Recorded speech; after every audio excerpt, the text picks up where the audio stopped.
آج انشاءاللہ تعالی ہم سورۃ الاعراف کی آیت نمبر 65، 66، 67، 68 پڑھتے ہیں اور اس کو سمجھنے کی کوشش کرتے ہیں۔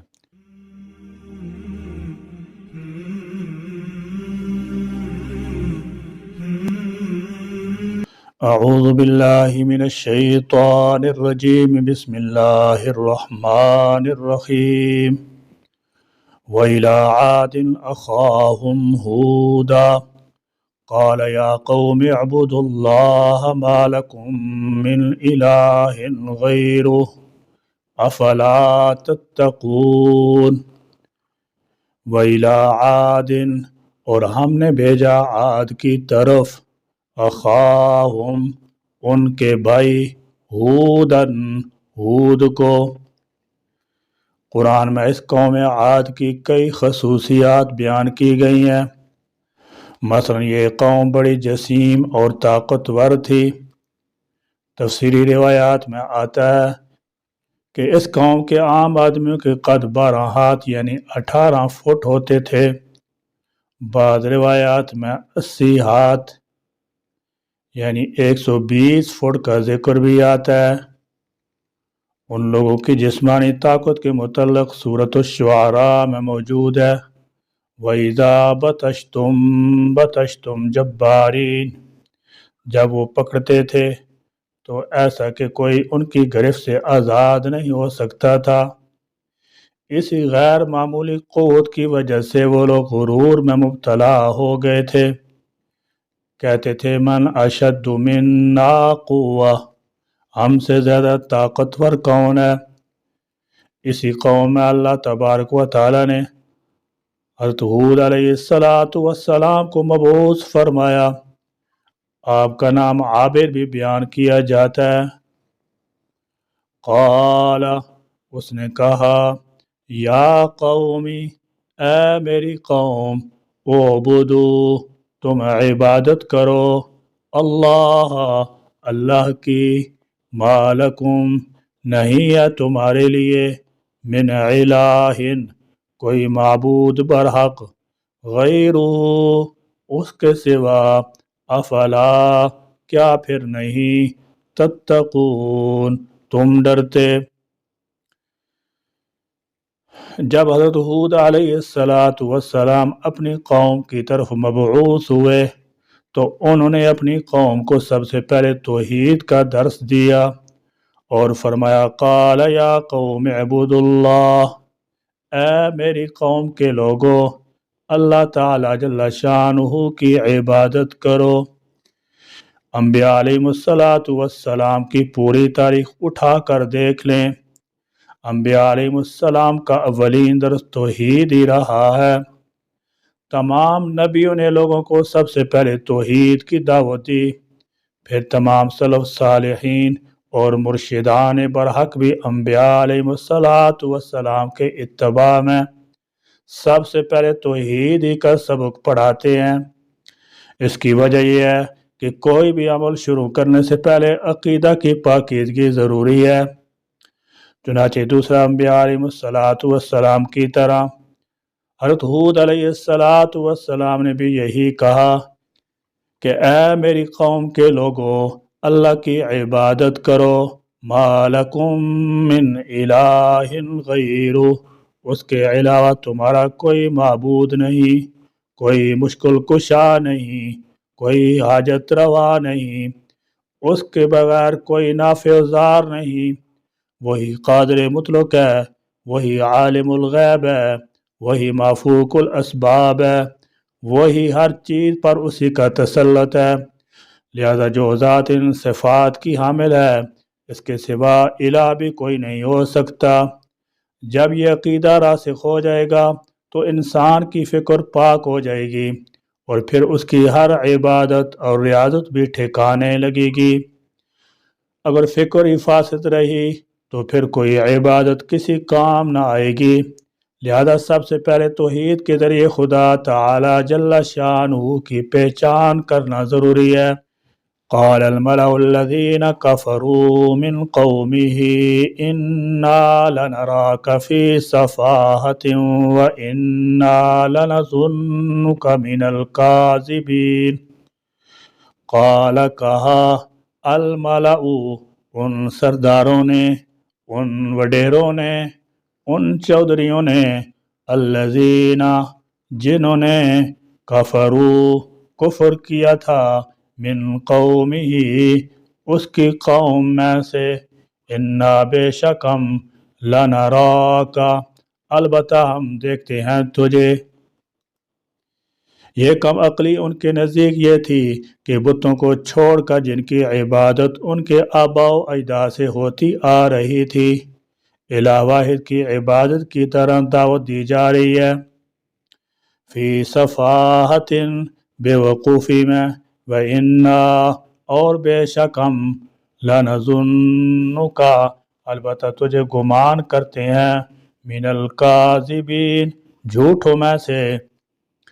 دعوت توحید کے جواب میں قال الملأ الذین کفروا من قومی، حضرت ہود علیہ السلام کی قوم میں سے کفر کرنے والوں کے سرداروں اور چودھری لوگوں نے کہا، انا لنراک فی صفاحہ، اے ہود ہم تو تمہیں بے وقوفی میں دیکھتے ہیں، العیاذ باللہ۔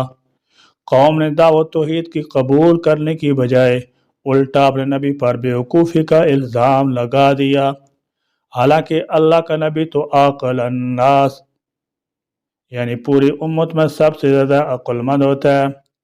اللہ تعالیٰ جل شان اس کو بڑی فوقیت دیتا ہے، بہت زیادہ فہم دیتا ہے، بہت زیادہ عقل دیتا ہے۔ امام شاہ ولی اللہ محدث دہلوی رحمۃ اللہ علیہ تعالیٰ فرماتے ہیں کہ عام انسانوں میں 5 باطنی حواس ہوتے ہیں، جبکہ نبی میں اللہ نے 6واں حواس بھی رکھا ہوتا ہے، جس کے ذریعے سے وہی الہی کا ادراک ہوتا ہے۔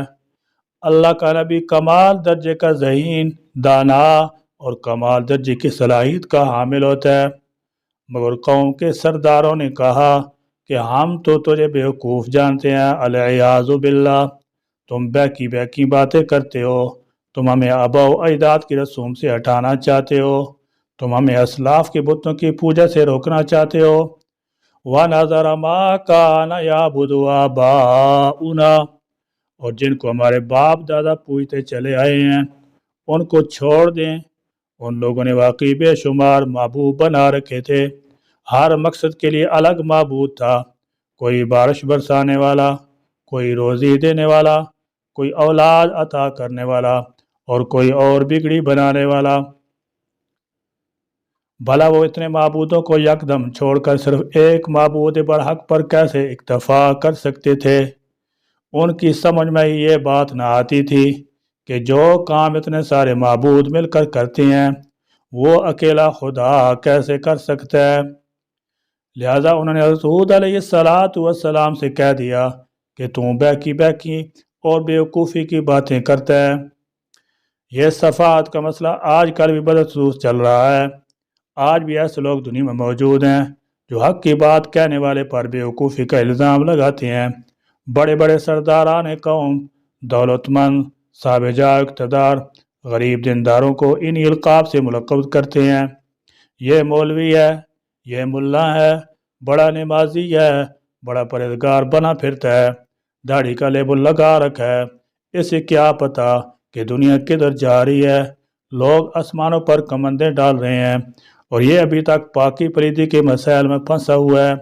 یہ بالکل وہی بات ہے جو قوم عاد نے اپنے عظیم المرتبت نبی حضرت ہود علیہ السلام سے کہی تھی کہ ہم تو تجھے بے وقوف سمجھتے ہیں۔